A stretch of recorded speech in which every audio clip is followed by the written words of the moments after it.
right, I'm back. Like I said, I would. So, like I said, I was adopted at the age of 2, born in Ohio. We moved to Georgia, I believe around first grade. That's when everything started to just go downhill.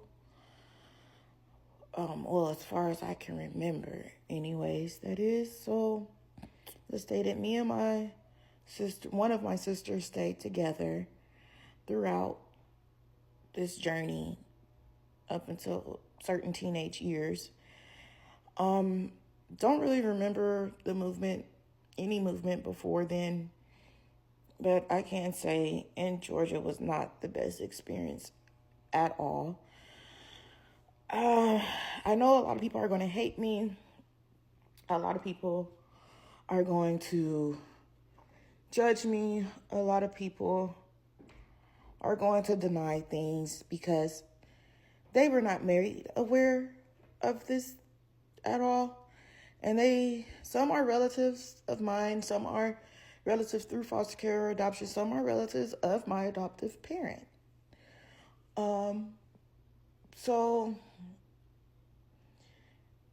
me and my sister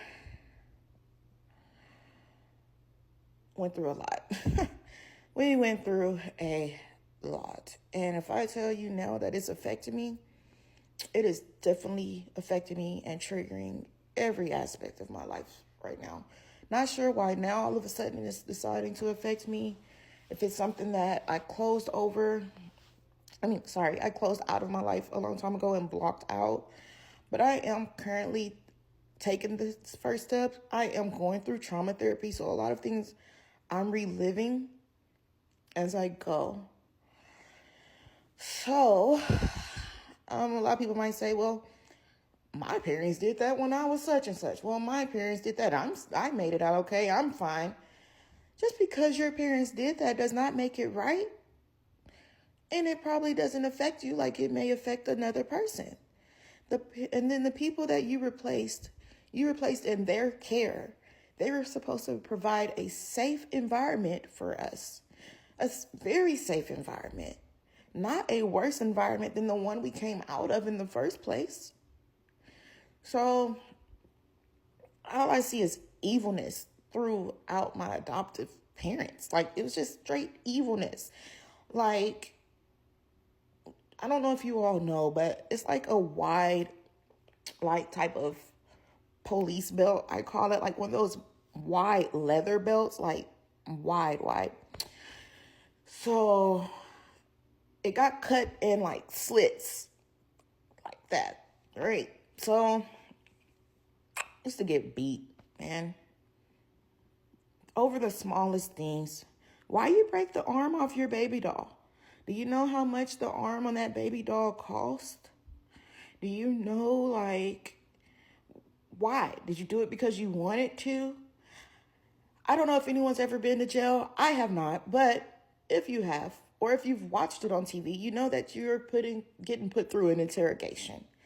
Sometimes during those interrogations, you feel like, okay, I'm just going to admit to something just so they can stop yelling at me, just so they can stop doing this.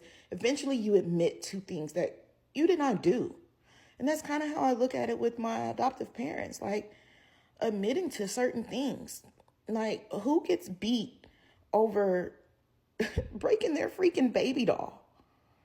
And it wasn't me, but it did happen to someone very close, but I witnessed it, okay? I witnessed it, and it affected me just as much. A lot of things that I'm going to discuss with you all affected me by being close to that certain someone and seeing what they have to go through and knowing I couldn't do anything about it. Like you putting duct tape on your child's mouth because they crying too much. At the age of 3 and 4, who puts duct tape on a kid's mouth so they cannot cry or so they don't have to hear them cry? Who feeds a 5-year-old out of a bottle with normal food in the bottle, sometimes baby food, a bottle? And they, just because they were malnutrition and they did not like to eat, they were picky eaters. Who does that? Who picks up a spoon because the child vomited on the back seat of the floor? You pick up a spoon to feed that throw up to that child. Who does that?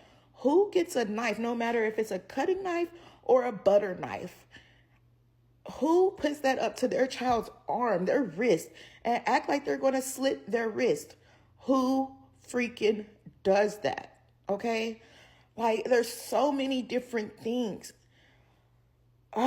So anyways, I can't go into too much detail because I can't remember every single detail of what happened. But a lot of people say, we stayed outside till dawn and we're fine, blah, blah, blah. So how about a starving child? You're keeping a child outside from dusk till dawn. Do you know what we were eating? I don't know if you ever heard of it, but it's muscadines. In Georgia, we used to have those little muscadine trees as well as the honeysuckle trees. Do you want to know what we ate until nightfall because we were outside all day? The berries from the freaking trees or the honeysuckles. Yes, that's what we ate after being outside all day. Like, what else was there for us to do? Every time we go inside, can't go inside. You can't. Anyways, have you ever dealt with someone that changes their personality when others come around them?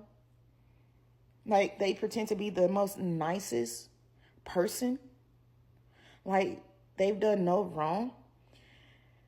I know you all have heard of bamboo sticks. If you haven't, please Google it. Bamboo sticks. Who in the crap whoops a child with multiple bamboo sticks? Who? Now, we've all had to switch. I'm not even gonna lie to you. That's not what I'm concerned about. The switches. But have you ever had a switch made into a broom and they wait until you're in the tub soaking wet and come in there and beat you out of the tub? Have you? Chase you into the room and continue to beat you? Siblings argue. Siblings fight. Siblings have disagreements. Kids do things that's normal for kids. It's not like we're out here talking back or cussing you out or being rude or having an attitude with you or anything like that. Nothing, I feel like no one deserves it. So what's the point in going overboard and beating the crap out of a child, especially beating them out of the tub? I remember this one time.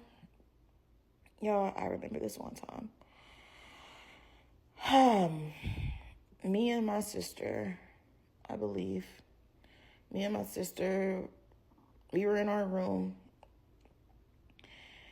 and I believe we were arguing. Can't remember. But here comes that leather, thick police belt slit. I hid under the bed, y'all, for a long time. My adoptive dad came home and he was told all these different stories. Do you know I was pulled from up in that bed, pushed into the dresser. I still have the scar to this day of what that dresser did to me and how it was caused. The scars. Just stay tuned. There's more, and I will break this down even more for you all.